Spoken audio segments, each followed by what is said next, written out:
corações preparados, daqui a pouquinho iremos escutar a palavra de Deus. E neste mês, aqui no nosso programa, nós vamos estar refletindo sobre a palavra vida.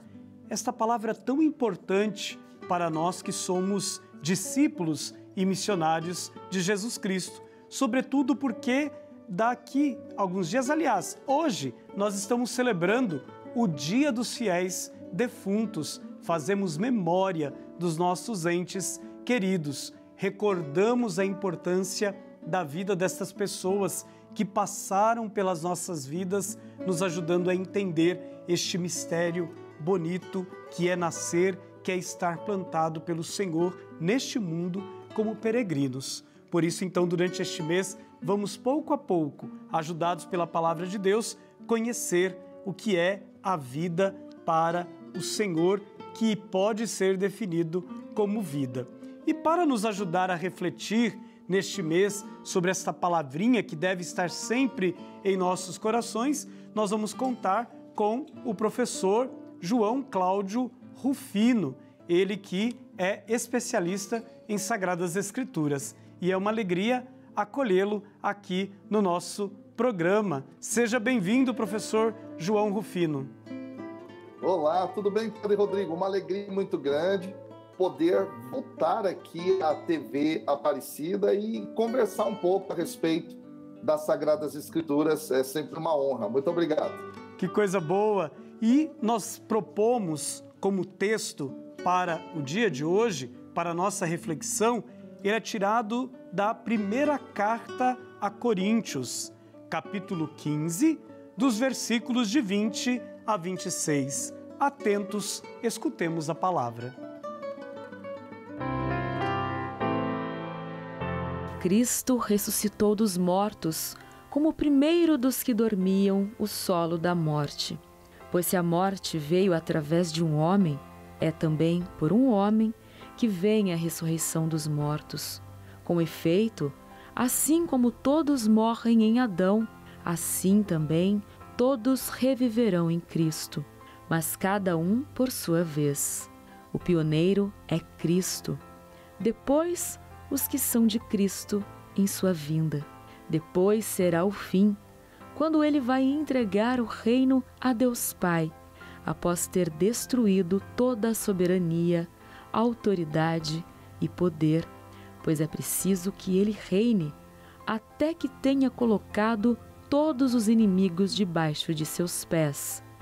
O último inimigo a ser destruído será a morte.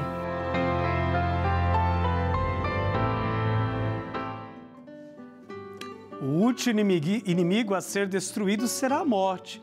Essas foram as últimas palavras que escutamos no dia de hoje. E claro, quem vem mais uma vez aqui para nos ajudar a refletir, a meditar, a entender esta palavra no dia em que celebramos os nossos entes queridos é o professor Rufino, que mais uma vez acolhemos com alegria e já propomos para ele a primeira pergunta para a gente começar aquele nosso bate-papo que sempre realizamos aqui no nosso programa.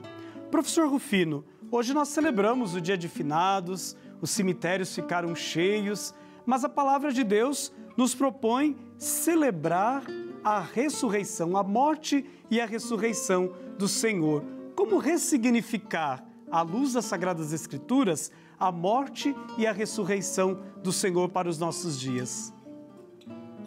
Muito boa pergunta, Padre Rodrigo. E assim, eu gostaria de respondê-la a partir do texto que nós acabamos de ouvir. É muito bonito o apóstolo Paulo, na carta aos Coríntios, ajudar a comunidade respondendo algumas inquietações que eles tinham. O contexto da carta é justamente esse. A gente sabe que algumas pessoas levaram questões, problemas a serem resolvidos para que Paulo pudesse tratar, e depois também Paulo ele recebeu uma carta dessa comunidade para responder algumas de suas perguntas. E esse texto de hoje está dentro da parte em que ele fala a respeito desse tema, porque era uma inquietação dos coríntios e, por que não dizer, uma inquietação nossa. No dia em que nós celebramos finados, nós paramos para pensar sobre o que seria efetivamente a morte. E aqui no caso, é muito bonito percebermos, o apóstolo Paulo, ele usa uma expressão. No versículo 20, ele diz que Jesus, o Cristo de Deus, ressuscitou dentre os mortos e ele é as primícias dos que dormem. Então vamos lá. A gente ouviu na tradução que foi proclamada a palavra pioneiro. Aqui uma das traduções seria primícias. A gente já pode explicar um pouco melhor o que é isso, tá? Mas eu quero me ater ao fato de que ele é primícia dos que dormem. E quando a gente lê o Novo Testamento, de forma muito frequente, ele usa o eufemismo, que é uma linguagem um pouco mais branda, digamos assim, para falar a respeito da morte. Ele usa o sono. Isso é muito interessante. E por que ele usa sono, ao invés de falar dos que morreram aqui? Justamente para enfatizar que a morte, para nós cristãos, é de algum modo uma condição temporária, ou seja, o próprio Cristo, ele, como primeiro, pioneiro, ele trouxe a nós a esperança da ressurreição.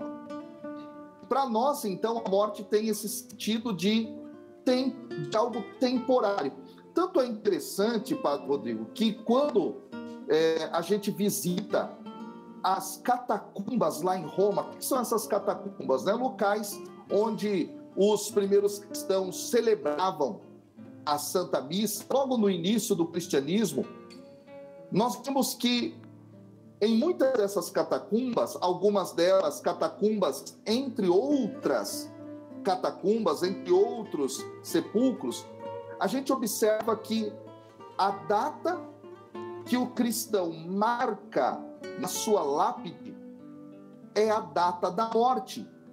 Enquanto que os pagãos daquela época, eles marcavam o dia do nascimento.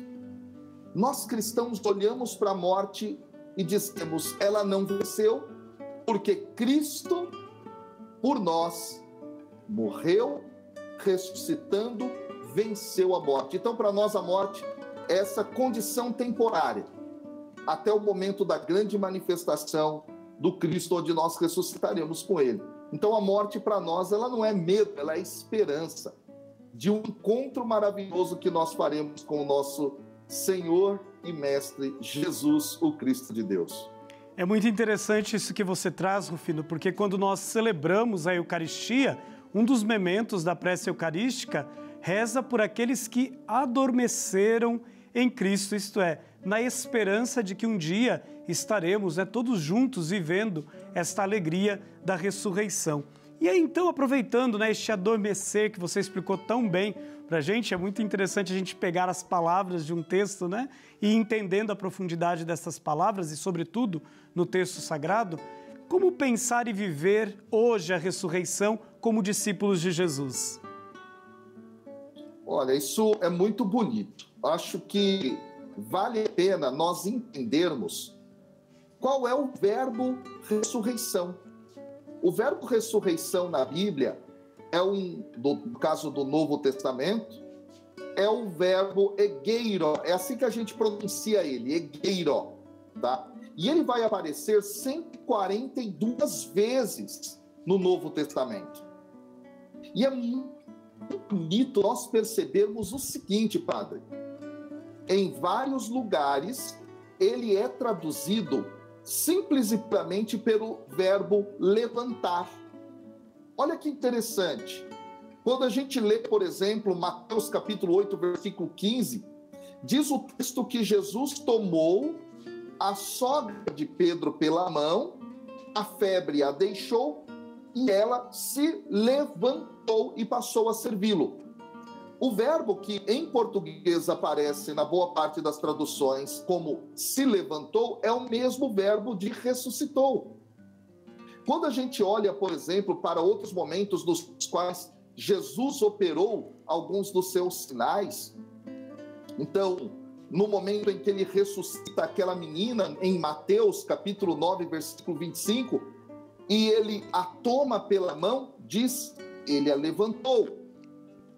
Também nós observamos isso, por exemplo, já na ação continuadora do processo salvífico da igreja. Em Atos dos Apóstolos, no capítulo 3, versículo 7, naquele momento em que Pedro e João estão na porta do templo, e eles dizem àquele paralítico para que eles levantassem em nome de Jesus, tomando-o pela mão direita, diz o texto, o Pedro o levantou. É o mesmo verbo. Então o verbo ressuscitar, ele também é usado nessa experiência concreta do tempo presente, que significa, nesse sentido, uma ação de Deus na história concreta da humanidade. Nesse sentido, a gente pode falar, desse ponto de vista escatológico, que a ressurreição ela já começa agora, no momento em que essas pessoas são alcançadas pela misericórdia de Deus, deixam a morte de lado e passam a viver uma vida nova. Aquelas pessoas que são excluídas, por exemplo, da sociedade da época de Jesus e que estão à margem por conta de alguns dos seus problemas físicos, que eram entendidos muitas vezes como fatos espirituais, quando Jesus as levanta, como no caso da sogra de Pedro que eu citei aqui, é como se ela ressuscitasse, ou seja, passasse a ter uma vida nova. Então nós cristãos precisamos entender essa dimensão da ressurreição já no hoje da história. Todas as vezes que a ação salvífica de Deus se dá, quando alguém vive uma mudança de vida, quando alguém é colocado novamente, incluído nos processos da sociedade também, tudo isso é ressurreição. Então a ressurreição a gente vive a partir do hoje da nossa vida, do hoje da nossa história, não é algo apenas colocado lá num futuro último. Isso é muito importante a gente entender. Então eu diria que a gente precisa ter essa visão. A ressurreição, ela já acontece a partir do hoje, quando nós nos encontramos com a ação salvífica de Cristo. Que coisa boa. Professor Rufino, quando o papo tá bom, o tempo passa rapidinho, mas você vai ficar conosco aqui este mês e nós vamos poder conversar ainda mais a partir dos textos bíblicos sobre esta palavra tão importante, vida. E obrigado pela presença de hoje e na próxima semana nós nos encontramos aqui novamente com você. E agora nós queremos nos aproximar da nossa querida mãezinha e junto de suas mãos colocar todas as nossas intenções e hoje de um modo especial queremos recordar todos os nossos entes queridos, que ela como mãe possa abençoá-los, protegê-los até o dia que nos encontraremos todos na casa do Pai. O Senhor esteja convosco, Ele está no meio de nós. Abençoe-vos o Deus Todo-Poderoso, Pai, Filho e Espírito Santo. Amém. Fiquem na paz, na graça de Deus e até o nosso próximo encontro.